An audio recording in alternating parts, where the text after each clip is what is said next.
Gotta kick off the show here. We're agreeing.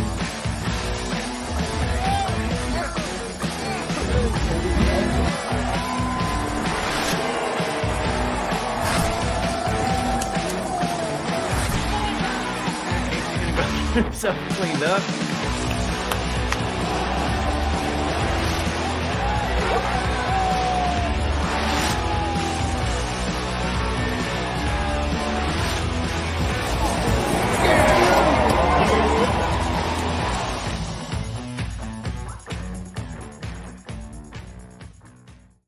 Welcome in, Bill's Mafia 2, another episode of the Mafia Cast. How is everybody doing this evening? Good. Okay. How are you doing, not Ryan? all at once. No, not everybody. Commenters, everyone. Let's go. There we go. Let's go. Casey, what's going on, man? Oh, filled my belly with steak, a little mac salad. Now just more draft prep. Getting ready to There's not know nothing what's wrong going with on. Nothing wrong with that. Can I just say how proud I am of Casey right now? I asked a question and he was not muted when he answered. I am so proud of you right now.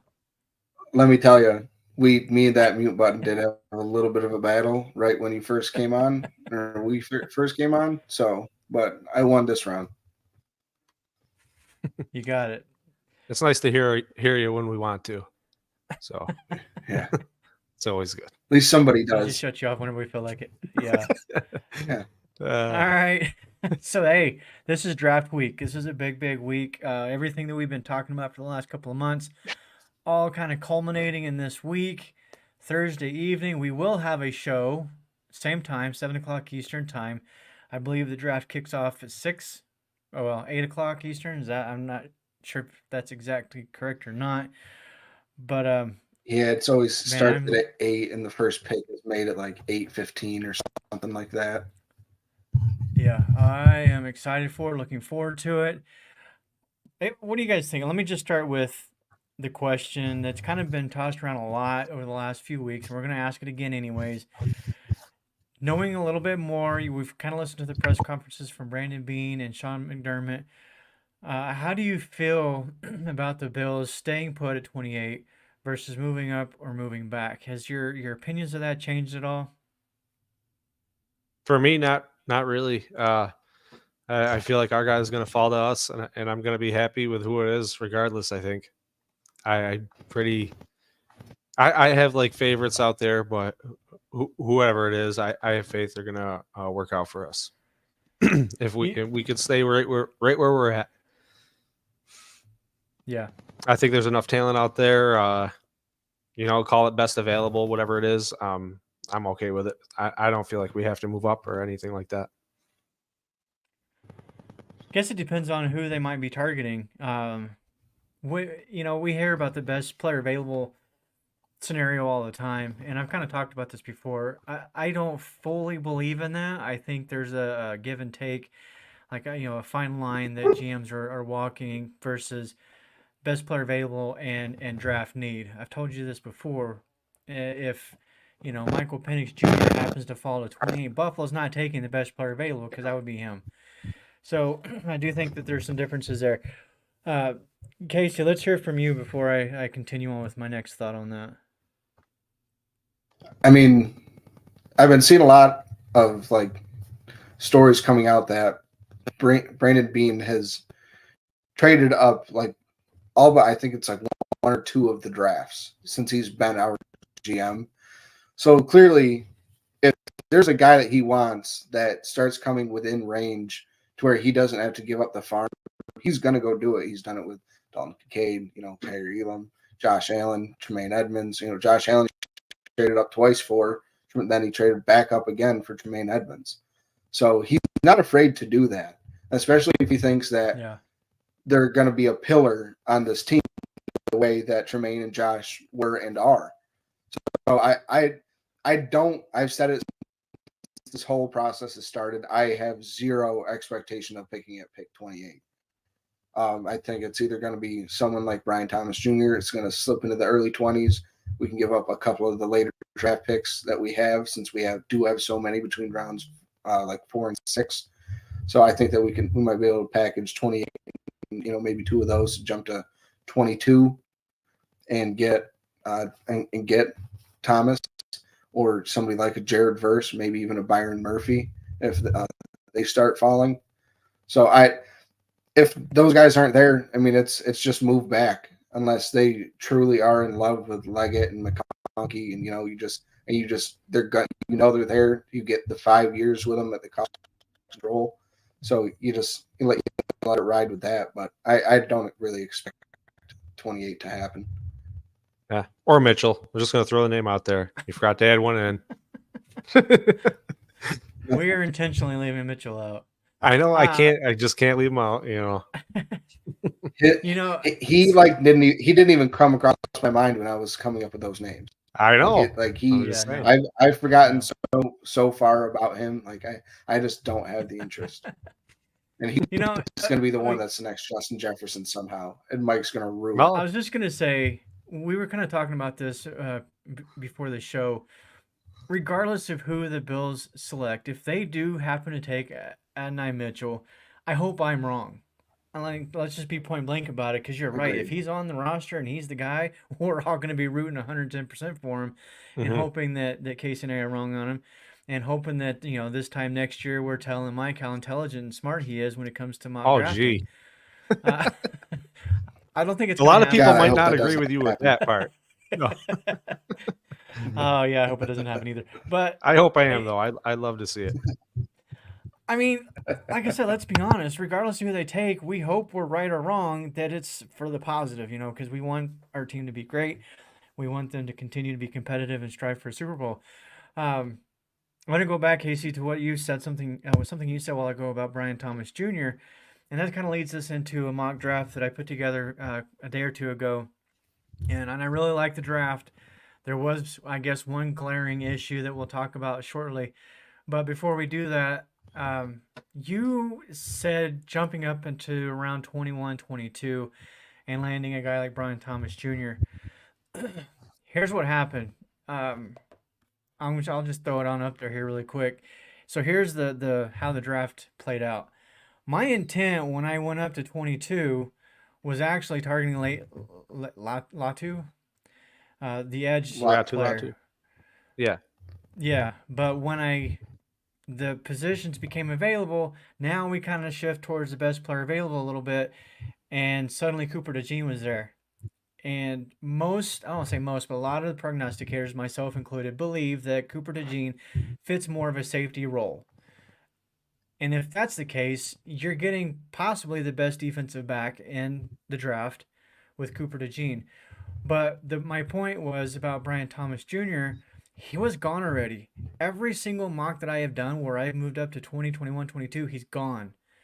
I think if the Bills are going to get Brian Thomas, they're going to have to get into the teens. And I don't know that's possible. Which is, that's exactly my point with picking at 28. It's 28 is all ifs. If someone starts to fall, then you can move up. If no one falls, then you move back. Because, at that point, Brandon Beane said it himself. He doesn't have 28 first-round grades. So why reach for a player in the late first just to get that 5-year, that extra fifth year at the end of the contract? I understand it's cost controlled, but that if Cooper DeJean falls to 28, I'm fine with that. I have no problem with taking him at 28. That's amazing. Definitely with the fifth-year option, but if you're going to trade up, you're trading up because somebody is there. Which is one of the issues, with a mock draft, especially on PFF. You can't see who's there when you're trading. So then you can decide whether to actually make the trade or not. So that's where the big differential between that and real life is, if they're trading up, it's because a certain player is there and they really think they're going to make a difference. Mm-hmm. All right. What do you got, Mike? I'd still say I'd still even moving up for a receiver. Still at that point, I'm still on the side of taking a receiver first. I do agree it is a good pick, and it's a need for the team.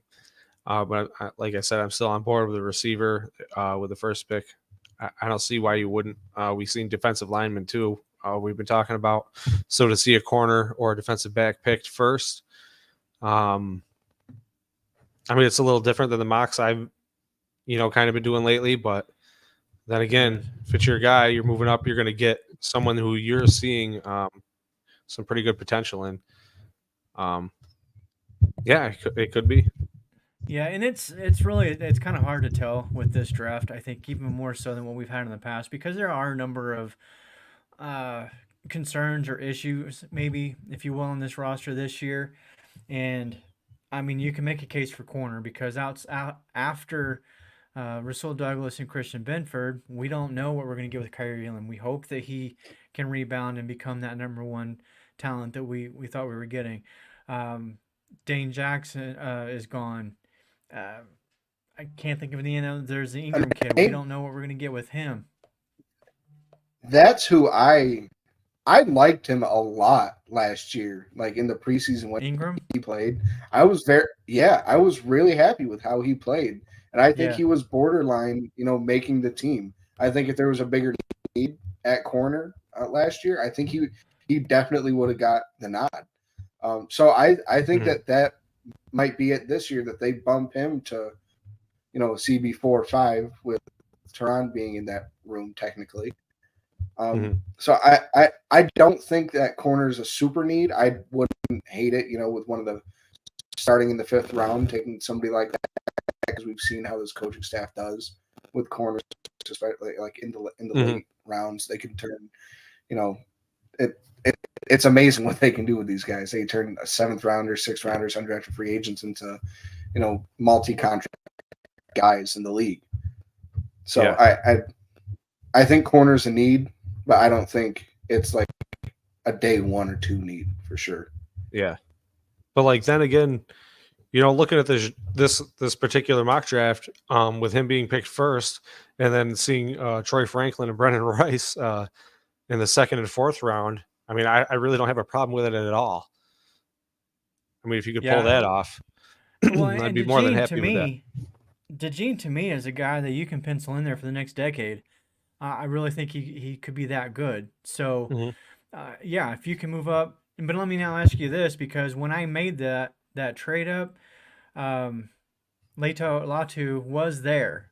So would you, I'm assuming probably, Casey, you would have gone the route of Latu versus DeJean. What about you, Mike? I don't know if I would have double dipped at receiver. Like I said, I don't have a problem with it, but I feel like there's a few different. I want to spread out the positional needs. I probably would. I might have picked him. He's one of the names we've looked at, so I might have picked him. I couldn't see myself double dipping at receiver, but the way this one works out, we got Christian Boyd here in the 6th round. So, like I said, the way it falls, I mean, you could say that you don't want to. You want to pick certain positions earlier in the draft or later in the draft, but the way this one works out in particular, I don't really have a problem with it at all. Yeah, I think there's the only 2 gripes I have. Go ahead, Papa. Go for it. I was going to say the only 2 issues I have with this draft is I like Cooper DeJean. I'm fine with the pick. I don't like trading up. Safety and like centers and guards, like the trend is you take them if you were at pick 27 and early in the 2nd round. That's when you can really get the top echelon of offensive linemen and safeties. Last year we saw the best safety in Brian Branch not taken until I think it was the end of the 2nd, maybe even early 3rd, and then the safety started flying off the board. And he was projected. We were all projecting, Brian Branch somewhere in the end of the 1st, beginning of the 2nd round, coming off the board. Guys like Daxton Hill, same thing, all sliding down. You can get really good production later in this draft, I think, at safety. So with the people like Cameron Kitchen, I agree with that. Yeah. So Mhm. So I Yeah. I don't think that trading up in the first for a safety is the best is the best use of that like allocation. And then Will Shipley, I love Will Shipley. Like I love him. He was amazing at Clemson. I just think that he's a little redundant in this running back room. He's not a very good pass blocker. We have Ty Johnson and James Cook who can kind of do a little bit of everything. I mean, James, obviously, he has his pass blocking issues as well. But I think if we're going to take a running back now, is like what you've been calling for, Ronnie, like a big bruising running back, someone like a Braylon Allen or Isaac Garendo, or even a Kamani Vidal. That's my only two gripes. I know I went on a rant there, but No, Got a good totally point fine. though. Yeah. No, I do agree that there's safety depth at later in this draft. The only, I guess, pushback I'll put on that is Brian Branch, the talent that's later in it, they are not on DeJean's level. To me, he is I don't want to say necessarily game changing talent, but he is a guy that could play a Micah Hyde or Jordan Poyer role for the next decade for this team. It's a position that you can lock in with him and not have to worry about again for 10 years plus. Well, I'll say 10, but uh, for 5. me, that's why the only, and then I do like Troy Franklin. There was some things from his combine that I didn't really like. Most notably was his 10-yard split, which is like a 1.61, I believe it was. Or, I'm sorry, 1.55. No, yeah, 161. And for those of you who may not know, a 10-yard split is basically that's the first 10 yards of the player's 40-yard dash. We all know that in the game of football, very seldom are you running a straight line for 40 yards. And if you are, you're taking it to the house almost regardless of how fast you are, if you can get that far. So 10 yards to me is a little bit more of an accurate measurement of a player's football speed, if you will.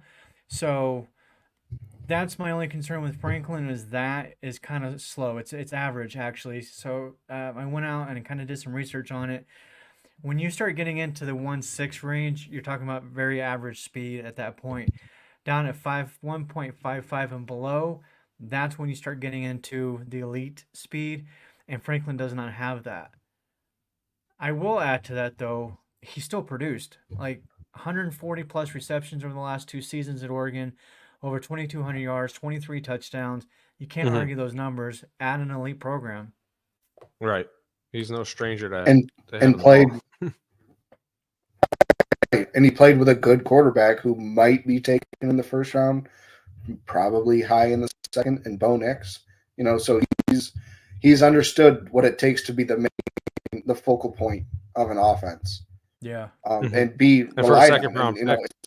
specifically, yeah, and as a second round pick, like that's where I'm very comfortable taking Troy Franklin is moving up a little bit in the second round to take him, getting him at 28.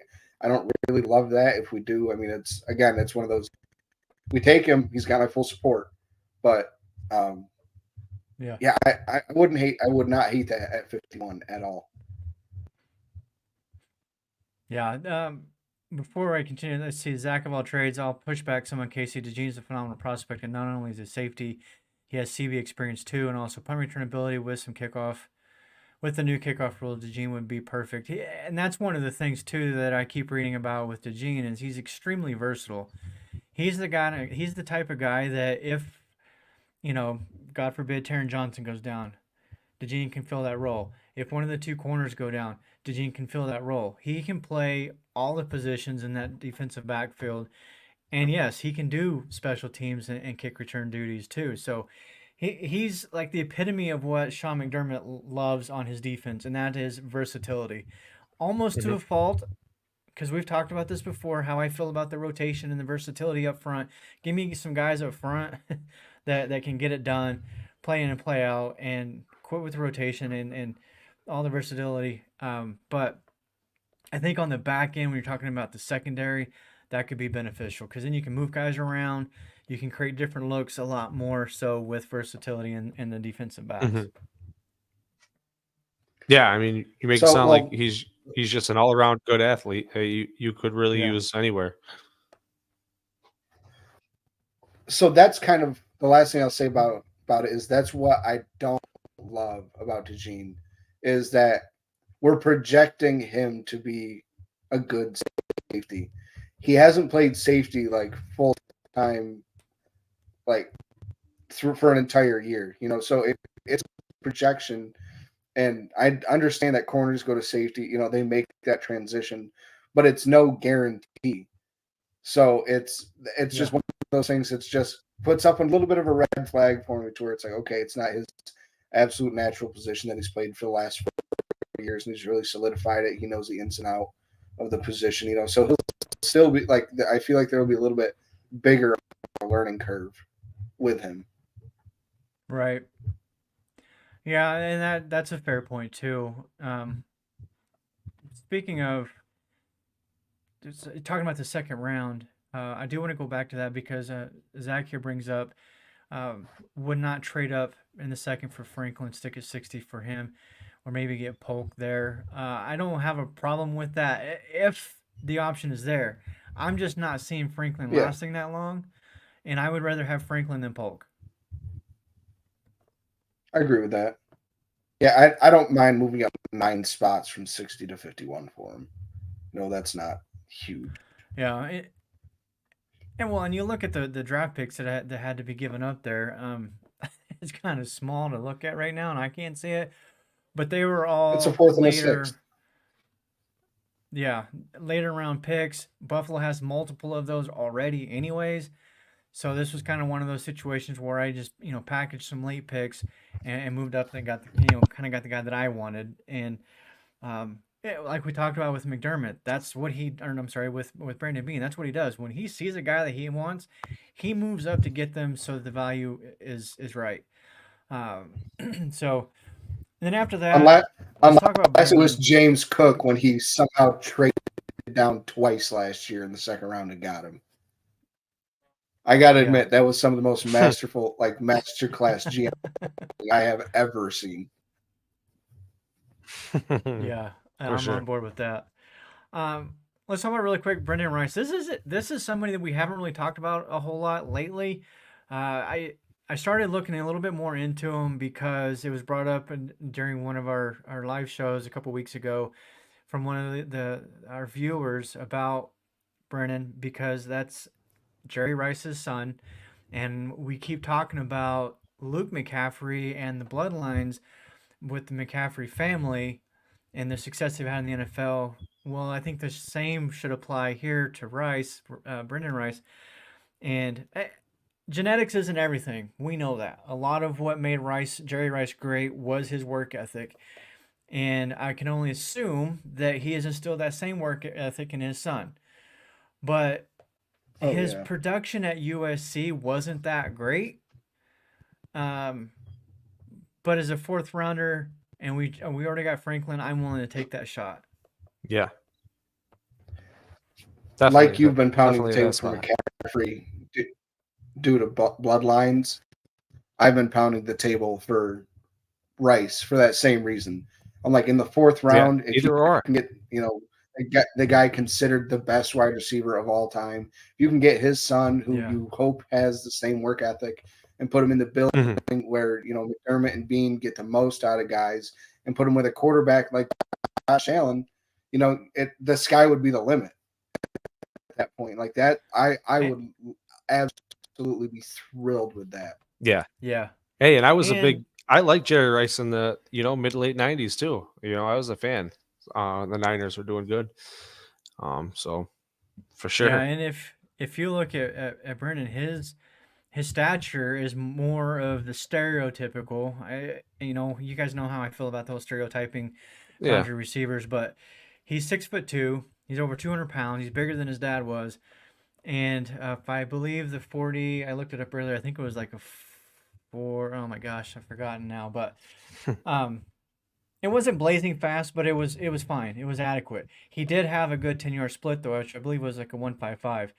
So I like the pick. I like the idea of having him out there, and uh, just to add to this too, once you start getting into this point in the draft, somebody on X, Twitter, whatever you want to call it, earlier brought it up. He was kind of complaining about drafting a prospect or developmental receiver like a Luke McCaffrey, who's only been playing wide receiver position for 2 years. Why would you want to do that and quote unquote waste prime years for Allen?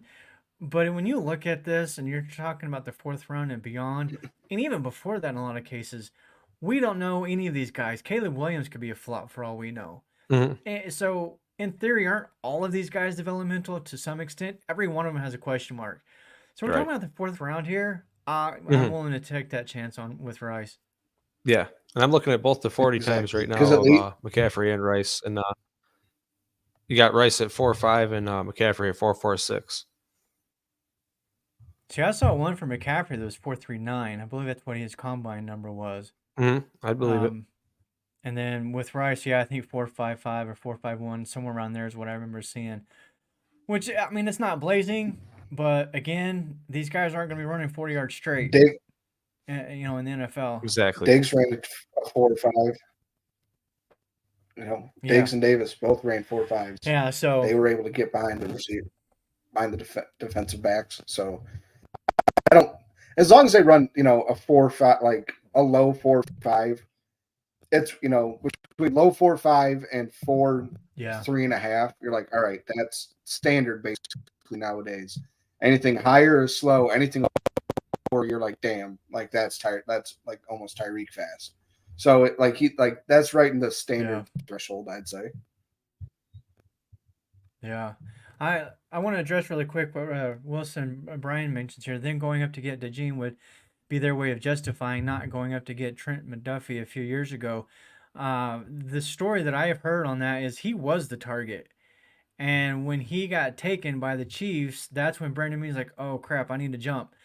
And I think there was an expectation that McDuffie would have made it to him, or at least a little bit closer before they needed to move up.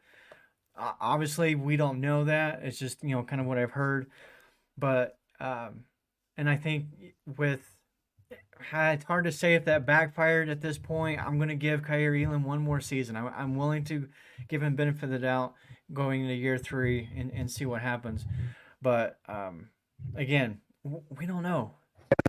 I don't worry about it. We have Christian Benford out of that exact same draft. So it's, to me, it's no harm, no foul. Yeah. Mm-hmm. Before we move on to the next one, let's go ahead and hear from our sponsors. Gotta find it here real quick. Here it's coming. Hey, it's John from Game On Sports Memorabilia. Check out our huge selection of unopened wax boxes of Pokemon cards. You have to see our selection of over 2 million sports cards in stock, plus hard-to-find card supplies. And if you have anything to sell, bring it in. We can help you determine the true value before you sell it. We pay fair market value every day. It's Game On Sports Memorabilia, 2670 Dewey Avenue in Greece. Check out our podcast for news and information on the card and collectible universe. Also, check out our Facebook page. For more, call 481-2153. That's 481-2153. That's Game On Sports. They've got some great stuff over there, and it's not just Bill stuff. We say that all the time, but some fantastic memorabilia they've got over there. Really quick, we've got some more comments here I want to kind of go over through. Zach of all trades again, low 40-yard dash does not equal great route running. McConkey has both, though. I think McConkey might be one of the best route runners in this class.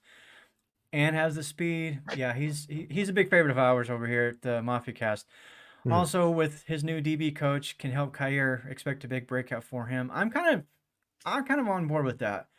I've said that a couple times. I just have a feeling that Elam's going to rebound this year, and will he live up to that first round billing? I don't know, but I think he can be a solid contributor, and I mean, who knows? He might be able to step into Rasul Douglas' spot in a year or two when Douglas has to, whether we move on from him or whatever the case may be there. Mm-hmm. Let me get to, because we also want to talk about really quick, an experience that Casey had with a 32 team mock draft last night. Last thing I want to talk about really quick on this particular mock draft, though, that we've got up here is the very last pick. I did not like that pick after I took it.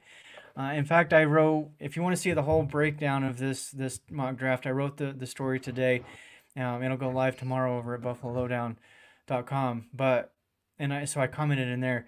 Jalen Green, edge rusher from James Madison University, just recently became an FBS school, FBS, and he had 15 and a half sacks last year in 2023, and he did that in 9 games. He did suffer a knee injury that ended his season.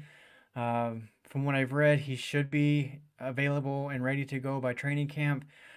But when I started looking at this last pick, I thought this was kind of a wasted pick, honestly. I don't know a whole lot about this guy. It was just, he was there, so I was like, all right, I need this last pick. I wish I would have gone edge, and I think Jalen Green could have been that guy. All right. 7th round flyer on a guy 15 and a half sacks in 9 games. I'd love it. It would make the most sense, which means it won't happen, but it would make a lot of sense. That's true.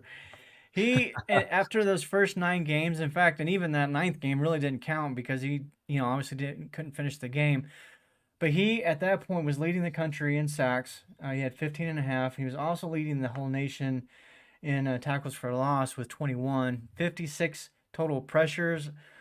I know, obviously, the competition isn't that great when you're playing James Madison level schools. But when you're talking about guys like this, that's what you want to see is dominant play, and that's what you're getting from him at that spot. So, 7th round, pick 248 or whatever that is. Yeah, definitely want that. Casey, kind of, what did you do yesterday? Kind of give us the details on how that whole thing worked with that live draft you did. So, friend of the show, Greg Set put it on. So big shout out to him over on Cover One, and he used Walk the Mock. It's a draft machine, and it was incredible. It was really fun to use. Like it had so much breakdown that you could really dive in deep to really make your pick. Now, it was people like us, podcast, like other analysts. And then there were just random fans, random people in there. It was a really experience. Not everybody picked for their favorite team. When I signed up, my choice of teams, and I actually chose the Bears because I just think their spot is interesting. I mean, obviously they're going Caleb Williams, one, but I was like, so what? I was like, I really curious to see what can happen at 9. And they only have a total of 4 picks in this draft. It was 1, 9, 75, and pick 122. Mm-hmm. So my goal going into it was obviously Williams 1, let the board fall, see what's going on at 9, and if one of those receivers are there or Dallas Turner, if he was there, he would have been my pick to pair him with Montez Sweat on the other side of that defensive line. Going through their roster, I just top to bottom. I mean, there's some holes here and there, but it's really good, especially on the defense. They could use a little bit more defensive edge and interior defensive line help. They have obviously good linebackers, TJ Edwards, Tremaine Edmonds. They signed Kevin Byard in free agency this year to go along with Jaquan Brisker at safety. They've got that young corner that they just signed to that massive extension. So they can use help at nickel corner and corner 2. And wide receivers, they had Keenan Allen, obviously DJ Moore, and then the backfield, DeAndre Swift, Roschon Johnson. So it was slim pickings for me at 9. All the receivers went 4 through 6, actually. And then people, just to get ahead of Greg, who was the Bills, people started jumping ahead of him. Left and right. McConkey, Xavier Legette, Troy Frank, or not. I don't think Troy Franklin went. Xavier Worth, Xavier Legette, Ladd McConkey, and then the top 4, Brian Thomas, and then Odunze Harrison and Neighbors all went before I think pick 12. And it was so there's some realistic capabilities to it, and it's obviously a lot of people just having fun. Right. I had trading back twice from 9 and accumulating pick 18 and 29 and 2 seconds a third, and a fourth. And I personally, if I was the Bears, I would be thrilled with the team that I had. Because it was, just top to bottom. I took Caleb Williams, and then to protect him, I took Troy Fatanu, the tackle out of Washington, at 18. And then Byron Murphy fell all the way to 29. So right there, you're already working both sides of the line with your quarterback. And there were still some wide receivers and corners on that were needed. But the board wasn't falling well. So I took Ennis Rakestraw at pick 12 in the second round. And then Braylon Trice at pick 29 in the second round, who he actually fell at hard. I was surprised. So there goes Montez Sweat, running mate. There goes CB2 for the team. And then Jalen McMillan actually fell to pick 9 in the third round, the receiver out of Washington, who I think would be perfect to be able to learn Keenan Allen and DJ Moore. You're going to learn great route. DJ Moore, from Keenan Allen. DJ Moore is a guy that can open across the field, down the field. He's just an explosive receiver. So I think that was a nice, sweet spot to take slide right into wide receiver 3 for the team. Be relied on too heavily, but still get good playing time, get good reps in during the season. And then I shored up the offensive line with my last pick because we only did 4 rounds and grabbed Mason McCormick, the guard out of South Dakota State. Tyler, he can play both guards and center. I think he's given up 4 sacks in his entire career, and I think I might be overshooting that number a little bit by 1 or 2. So I was happy. It was a lot of fun. I hope Greg decides to put it on again next year. He live streamed the whole thing on Cover One's YouTube. So it was fun. I'm glad that I chose to do it, and I'm glad how it turned out. That's for sure. Mm-hmm. Yeah, certainly fun. Like you said, some accuracy, but still having fun with it. Yeah, still good for everyone to see all the names out there too, and all the players we're looking at for this upcoming year. Yeah, I'll say it was this. interesting to see how. I was just going to say, if you're doing mock drafts out there, everybody's heard of the first 2 or 3 rounds worth of guys, but I challenge people, the average fan who does these, to do a full mock draft, all 7 rounds, because it really kind of forces you to maybe get to know some of these other players who may end up on the Bills roster, and then you're going to, want to know. But it's a lot of fun, and I love this time of year outside of, actual game days. It is my favorite. Mm-hmm. Definitely a fun time of year. It's less than a week, few days here. It's fun to see what's what. To guess. Yeah. Right. Yeah, everybody has real quick. Opinions. I'll run down what Greg did for the Bills. Yeah.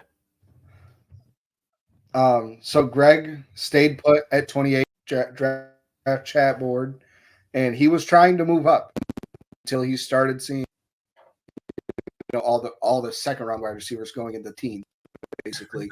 So he stood put pat at 28. Paso was his assistant GM, so he helped him with rankings. And Greg actually took Chop Robinson, was genuinely at that time best player available. And what I would think, like my personal need for the Bills, just the